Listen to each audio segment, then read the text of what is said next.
Hi, my name is Dominic DePazzi. I'm the Director of Instructional Support for RSU 5, which is Freeport, Pownell, and Durham. And part of that position, I am in charge of special education in Section 504. I'm here to talk to you today about procedures when disciplining students with disabilities.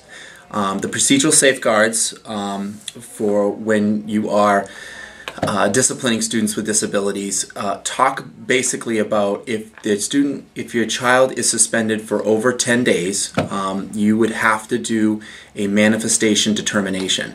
A manifestation determination is a meeting with parents and school officials, school psychologists, or whatever kind of staff that is part of your child's IEP meeting, and they need to determine whether the IEP was implemented correctly, or there was a failure to implement the IEP, and if the behavior was related to your child's disability. It's really important at that meeting to make sure that that the behavioral intervention plan was in place.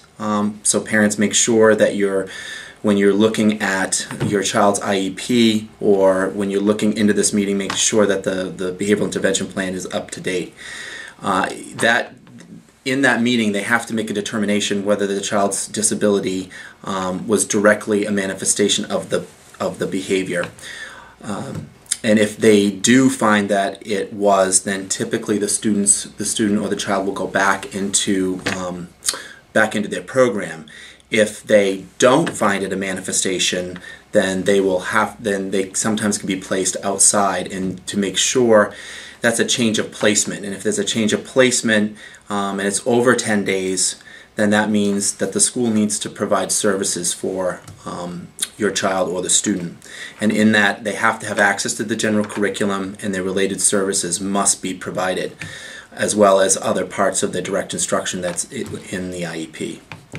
So in summary, when a child with a disability is disciplined and is out and is disciplined for 10 days, has suspended or expelled, and you have to do the manifestation determination, some proactive strategies if your child is a student with an emotional disability or has continuous behaviors in your school, make sure that the behavioral plan is up to date, that you are working with the classroom teachers or the special ed teacher or the behavioral consultant or the director to make sure that behavioral intervention plan is up to date and they're taking data on your child's behavior.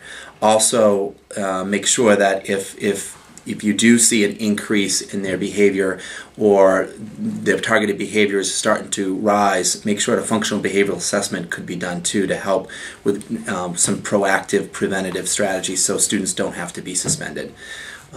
It is always good to keep all the students or your child in the school so they're not suspended, because once they're out, they are missing direct instruction in the content academic areas plus the behavior areas. Thanks.